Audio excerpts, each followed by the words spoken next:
Rise and Energize Her Morning Show is brought to you by Mogul TV Global Network, the #1 streaming TV network for positive programming in the Mid-Atlantic. To learn how you can energize your business and brand with media, visit www.themogulchannel.com.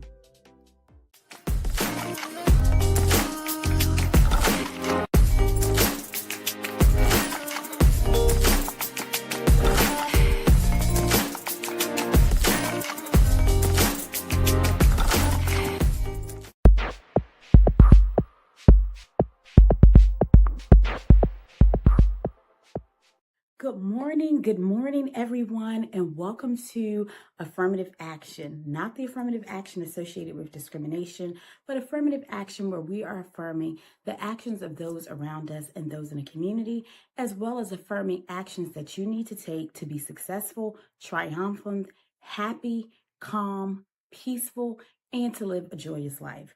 So normally, you know that I would highlight an individual who is active or doing great things in the community. And today I woke up and I'm just going to do something a little different. Today, I just want to talk about being encouraged. We're in the thick of the holiday season. Thanksgiving is right around the corner. Christmas is coming up. Sometimes this could be a time reflecting on sorrow if you lost a loved one. It could be a time of pressure if you succumb to the capitalism that is associated with the holidays, even getting your home ready for your family, or just different things that could cause you to feel overwhelmed. We're also living in a time where every day something has happened, personally, globally, nationally. Every time you turn on the news is something that is not positive, something that is tragic. And so in these moments, I just want to encourage our viewers to do whatever you need to do to stay positive. Be careful what you watch and be careful what you take in around this season. Be careful what you're listening to, even other people's conversations. Lately, I've just been having so many different people contact me or come in and just feeling overwhelmed and succumbing to the woes of life. And so we have the power to keep our minds and our mindset crystal clear and clean. And that takes some actions, right? So we need to make sure that we're staying active, that we are doing our meditation or whatever method that you use to stay calm and collected. There are so many things on a day-to-day basis that we have to do, so many tasks that we have to complete, so many obligations. And I was just thinking this morning that sometimes we can become so mentally overwhelmed that it causes us to physically underperform. And that's when your mind is taking on so much, doing so much. Your thoughts are racing a thousand thoughts per minute. And it can almost paralyze you into inaction, that you could be so overwhelmed mentally that you just don't feel like getting up, or you don't feel like getting a task done, or you don't feel like tackling that project simply because thinking about it and all the things on your plate causes you to get overwhelmed. So today I just want to encourage everyone, do not become or allow yourself to become so mentally overwhelmed that it causes you to physically underperform. So in this season, during this time, stay uplifted, stay encouraged. If you're feeling overwhelmed, write it down, get those notes out, go sit by some water, go meditate, go do whatever spiritual practice helps you to overcome. Go spend time with your family, with your children. Maybe you need a break from your family and your children, but whatever it is, just be encouraged. We are well beyond in the last quarter of this year. You may be feeling like there are certain goals, certain projects, certain things that you wanted to accomplish that you felt very enthusiastic about at the beginning of the year, and throughout the year, that fire, that motivation, that willpower has, lapsed in some areas. Well, guess what? We don't have many days left in the year, but we have over 30 days left in 2024. Whatever it is that you set out to do at the beginning of this year, even if you haven't started it, or you started and may have stopped, or you're in the thick of trying to just, finish an accomplishment, listen, go hard these next little over 30 plus days. Take time and value yourself enough that you put in the time, you put in the work to get started or to finish it. Or even if you're somewhere in between, get that energy back, get that tenacity back, get that endurance back to finish what you thought about or to finish what you may have even started. And so I just felt like getting up this morning and just giving complete words of encouragement. Like, yes, we're at the end of the year. Yes, we're in the holiday season. Yes, there's tragedy left and right, but stay encouraged. Whatever it is that you're doing, whatever it is that you're facing, do not give up. Know that whatever it is, there's hope. There is coming out of it on the other side. And it may look dim and bleak. And you may be like, I don't know what she's talking about. I don't see any way out of whatever it is you may be facing. Or if you're feeling procrastination or lack of willpower, I just encourage everyone to get your mojo back these last 30 plus days of 2024. During this season, declutter your mind, declutter your house, declutter your space. Get rid of anything that is no longer serving your purpose or serving your higher good. So on affirmative actions, take those actions that help you these last 30 plus days to end this year strong and to end this year making some strides and accomplishments towards the thing that you were fired up about when January 1, 2024 hit. And so on today, throughout the rest of the month, throughout the rest of the holiday season, please stay encouraged. If you're feeling super overwhelmed, go talk to someone. There's nothing wrong with that. Talk to someone, get you some counseling, go vent, go do anything that is healthy to help you get through the rest of this year and even through the rest of life. So on this morning, happy holidays to everybody. Like I say, we're right in the thick of the holiday season. Be encouraged, stay encouraged, and encourage someone else. And every day that you get up, be thankful about something. Say out loud at least 5 to 10 things that you are thankful for. And it will help you see that you probably have more to be thankful about than you have to be upset or sad or overwhelmed about. But if anything on this morning, just remember, do not become so mentally overwhelmed that it causes you to physically underperform. I hope everyone has a nice day. Enjoy the rest of your week. Again, today is Wednesday. We have a few more days of the week to go. Finish the end of this week strong. Keep pressing forward, keep enduring, and just make the end of the week great as well as the end of the year.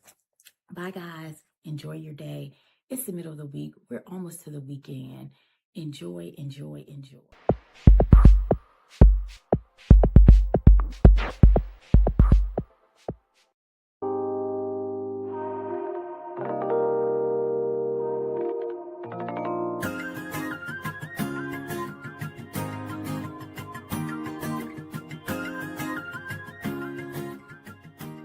Welcome to Girl, Get Up and Wash Your Face, where we not only focus on the pain, but the victories, the progress, and the hope that comes within.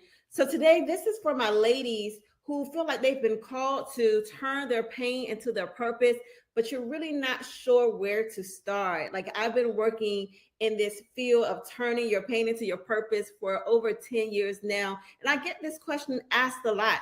So I want to give you some advice to how to get you started. The first thing you want to do is just take your time. Take time to process.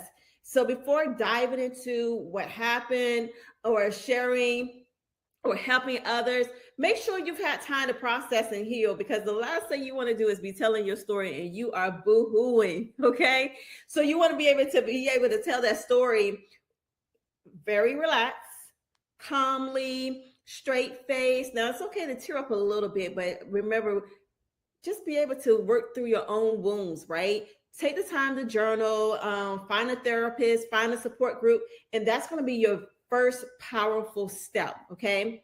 The second thing is that you're going to identify your core message. Reflect on what you want to communicate or the specific impact you want to make. Like, this is the core message. You can turn your pain into your purpose. Ask yourself, what have I learned from this experience that could benefit others? So when I think about helping others to turn their pain into their purpose, how does that impact? How does that benefit others? Guess what? Not only are you going to turn your pain into your purpose, but you can also turn your pain into a profitable business. You can start a course, you can write a book, you can begin to coach others. So yeah, go ahead and make that money off your purpose, off your pain, okay? Third, you want to be able to start small, but always remember to be authentic. Like, you don't have to launch a big project right away. But people like to see that you are real, that you are true. And so in order to do that, make sure you find clarity about how to best use your story to help others. Because as you are telling your story, it's going to help you to be able to lean into your passion and also your skills. Like, do you really like helping other people?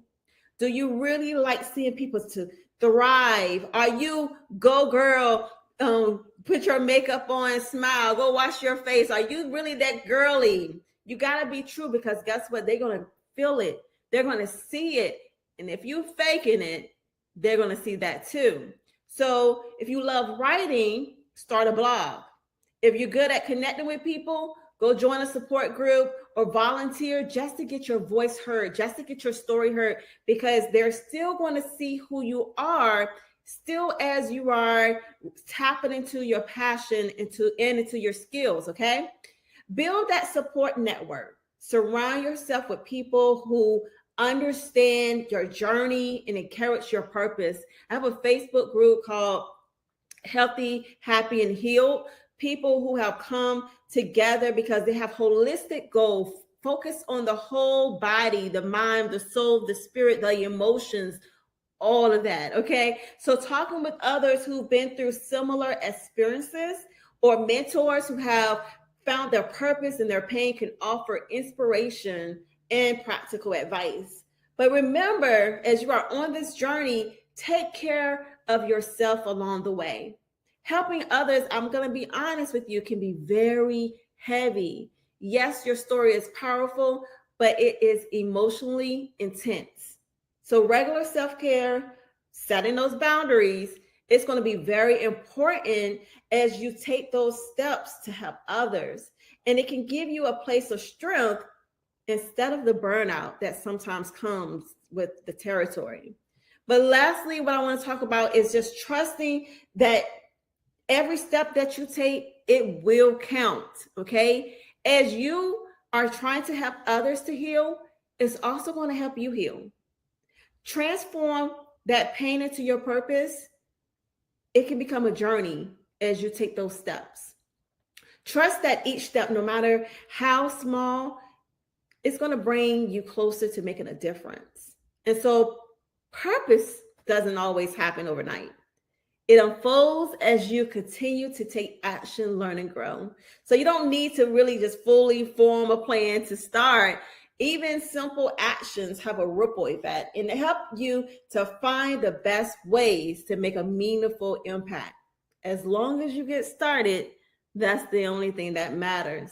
So girl, get up and wash your face and thank God that you got another chance to rise, reclaim, and renew your strength.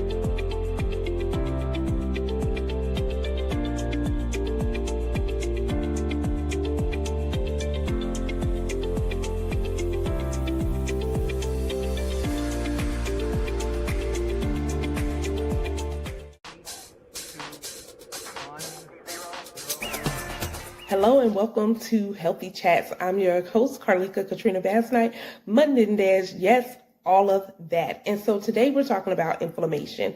And so we want to discuss some foods that can reduce inflammation in your body. And so you may be thinking, am I just gaining weight or am I inflamed? And a lot of times we are inflamed due to stress and traumas and different things. And so fruits and vegetables, fatty fish such as salmon and mackerel and sardines. Oh, I do not like those, right?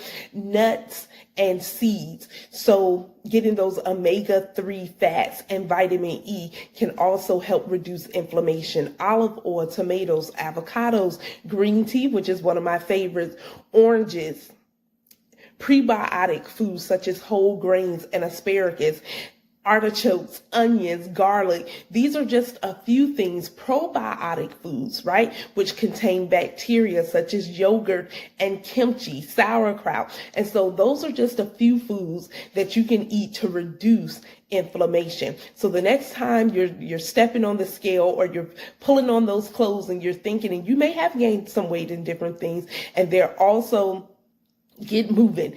Look at what you're eating. Make sure you're staying hydrated. But sometimes we are inflamed. And so we want to eat more anti-inflammatory foods. Also, turmeric, ginger, and natural herbs and spices are good as well. And so I hope this helps you the next time you're thinking, okay, am I gaining weight, or could I possibly just be having some inflammation? And so I remember only just a few years ago, right? I felt puffy all in here. I just felt puffy in my wrists. I felt puffy like all in my face and different things. And when I look back on some pictures, but come to find out it was inflammation due to so many things that were going on in my own personal life, in the workplace, in my marriage, in my body, in my health, all of the things. And it was inflammation. And so with that being said, those are some of the things that I eat as well. I don't eat them sardines, okay? But start eating more of anti-inflammatory foods to reduce the inflammation in your body.